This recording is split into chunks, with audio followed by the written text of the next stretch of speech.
Which computer has been designed to be as compact as possible? A. Mini computer.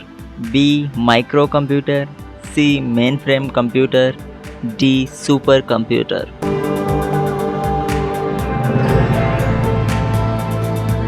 The correct answer is microcomputer.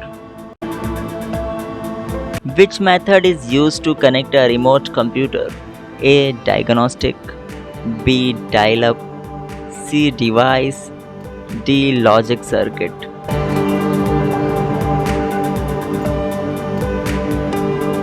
The correct answer is dial-up.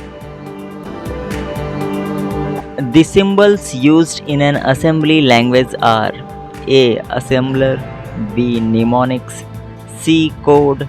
D. Transponder.